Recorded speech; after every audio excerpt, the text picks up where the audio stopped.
video. So,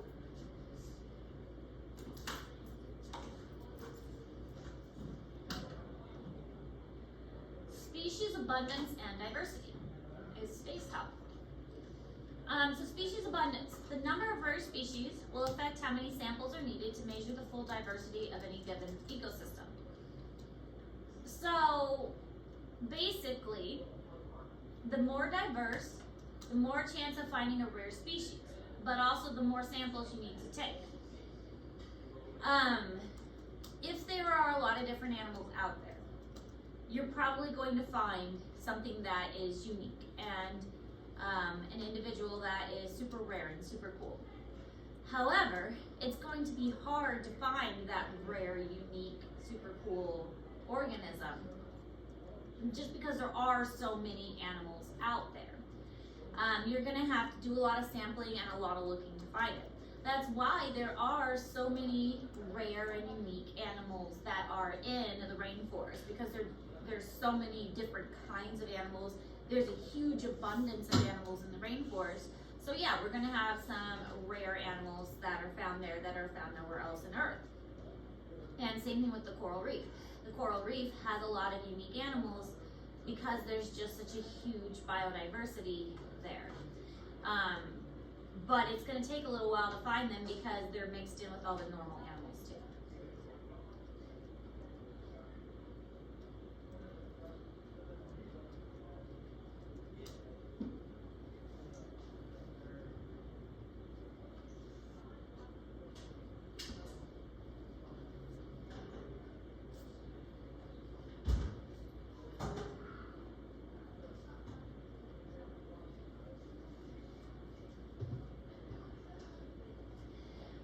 This is a curve kind of demonstrating the different types of organisms that are out there.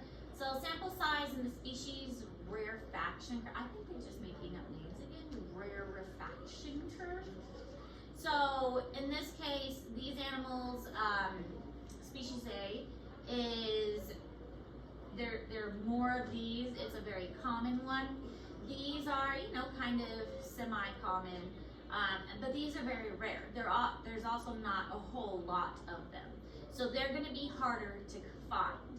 These are going to be all over the place. I mean, there's a lot of different kinds. This is the number of them. So the number is very high and their diversity is very high too. So these are the ones that are all over the place, lots of them, easy to find.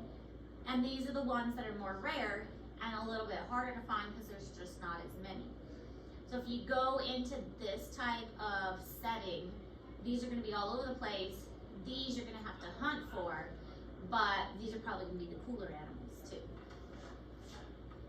So there are two types of species diversity. We have species richness and species evenness. I feel like we might have talked about this before. The species richness is all the different kinds of things. And evenness is that there's the same amount of different kinds of things. So this is not even. Obviously, there are more of these blue trees than the green or the orange ones. And over here, it's very even because we have two of each. We have the same amount of each kind. So this is very even. So this is the evenness. Richness is the same thing as diversity, really. So here we have, it's okay. We've got 3 different species, that's okay. But this one's a lot more diverse. This one's a lot more rich because there are so many different kinds. Everywhere you go, it's a different tree, a different tree, a different tree.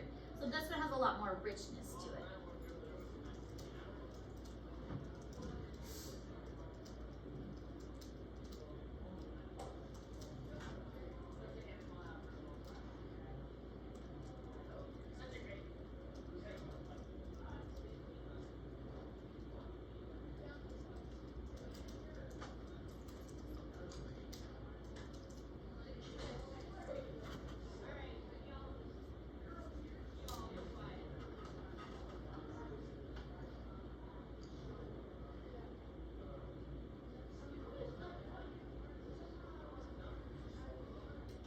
Here's another example, just looking at a forest. There is not a whole lot of different kinds.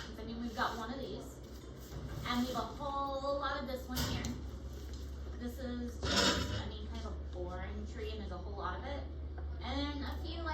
Smithy like this, and they're also all just kind of spread out, so it's not like a huge density.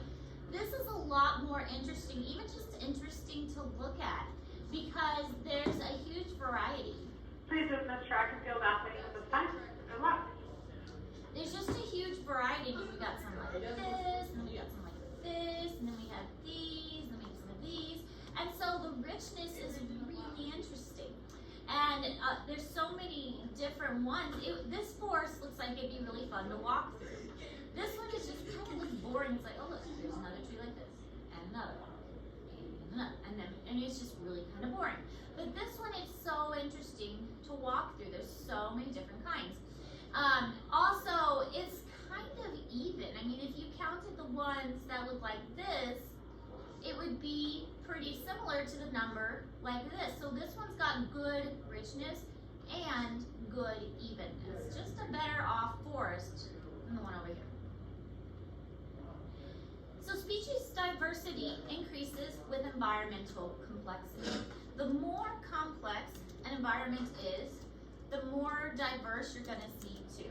Just overall, a environment that has a lot of different kinds of things is just going to be healthier overall.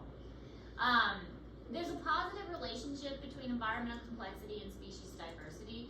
That means it's just going to be healthier. The environment is going to be healthier, the animals are going to grow better, the plants are going to grow better, everything's just going to be better in general if the environment is more complex. Everything's going to be healthier and happier and fuller if there are more different kinds of things. Just a better environment.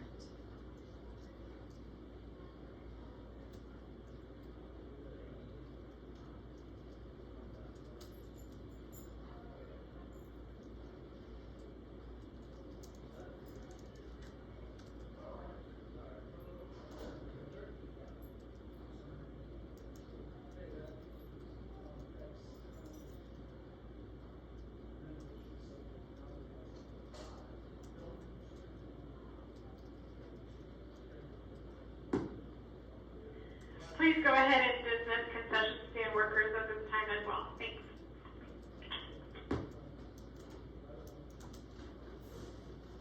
Are you wearing concession stands? Huh? Are you wearing concession stands?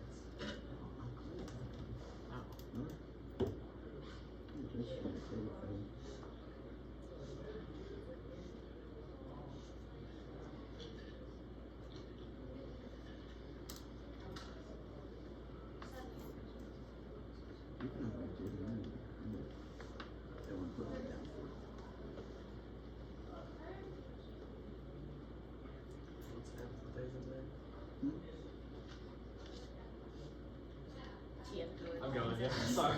That's well, I didn't know. No, I didn't know either. I just realized that I had to do it, so.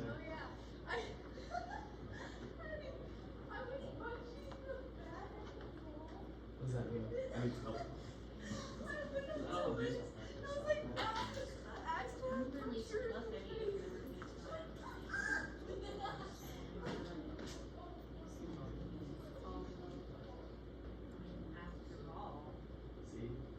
Does that mean after like my practice, or does that mean like I'm released and I go to practice and I come back? Do you have ball? No, I don't have baseball practice today. You can just cancel it.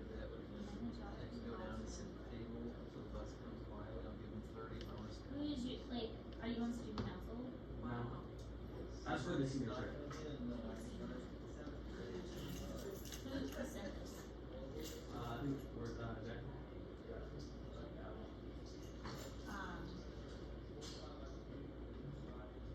I would go ahead and go. Okay. Yeah, I would go ahead and go. Since you don't have baseball today. Send me the notes on her. Well, we'll probably stop here then. Since there's only one left, there's no point in us continuing.